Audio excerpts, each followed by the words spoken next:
Do you guys love talking about VPPA? The Video Privacy Oh, don't start. The Video Privacy Protection Act, otherwise known as VPPA. Take one.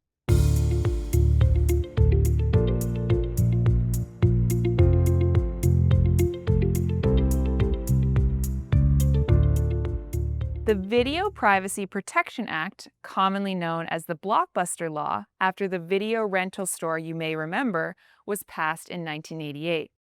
What does a nearly 4-decade-old law about a defunct service have to do with today's streaming TV market? Believe it or not, a lot. The law's original purpose was to protect the privacy of consumers from unwanted disclosures of their video rental history, and it actually still has lasting impacts felt by the industry today. Hi, I'm Jocelyn Gillespie, VP of Buyer Services at Index Exchange, here today to explain how the Video Privacy Protection Act, or VPPA, applies to streaming media. VPPA came about to protect consumer privacy and prevent linking someone's personally identifiable information, or PII, to their video rental history.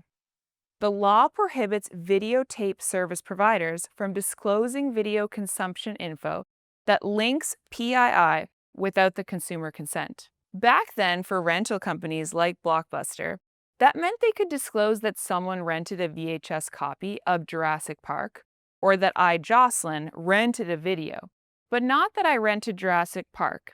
It's the match between PII and the specific video consumption that's the problem. So how does this apply to our modern streaming and digital world? VPPA restricts the behavior of videotape service providers, defined as anyone who rents, sells, or delivers pre-recorded video cassette tapes or similar audiovisual materials directly to the consumer. Since streaming TV delivers audiovisual materials via the internet, they, as of now, technically count. It's important to note that interpretation here is often murky, and different media owners might interpret their obligations to the law in different ways. For instance, when it comes to free streaming services, it's debatable whether someone can be described as a consumer if they have not exchanged money for that service.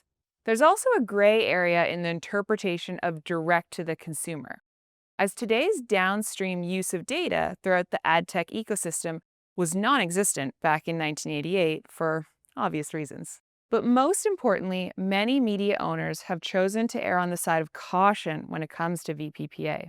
Today, addressability in streaming TV is usually based on device identifiers, hash email addresses, or IP addresses which can be interpreted as PII. In the most common legal interpretation of programmer's obligation, a programmatic bid request can't include both a user ID and show-level data. Basically, shared viewership data can't be linked to an individual or a specific device. This is the key, so bears repeating. Given their current interpretations, many media owners cannot provide PII alongside show-level data. This interpretation has wide implications for how media owners treat transparency and content signals, and influence how buyers transact in the streaming TV environment. Media buyers need to be aware of where their ads are running. Just as they do in traditional TV campaigns, they need to know who they're reaching to serve the right ad at the right time. To accomplish this, they naturally want show-level data. However, many media owners cite VPPA as the primary reason for why they're not comfortable sharing show-level transparency within bidstream data. If anything, this trajectory will only go in one direction as time progresses, towards more privacy for consumers.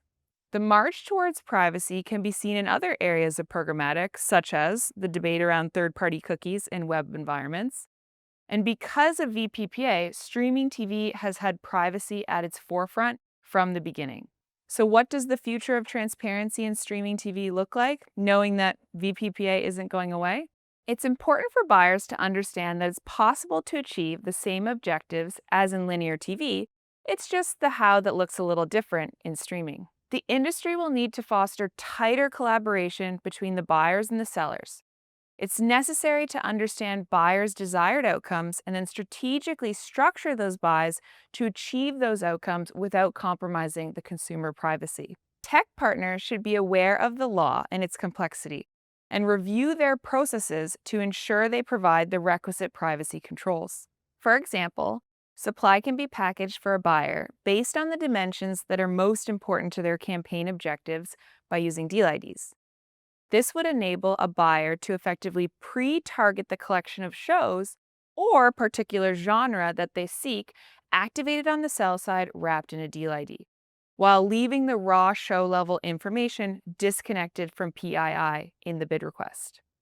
VPPA is a decade-old law that continues to impact transparency and privacy in streaming.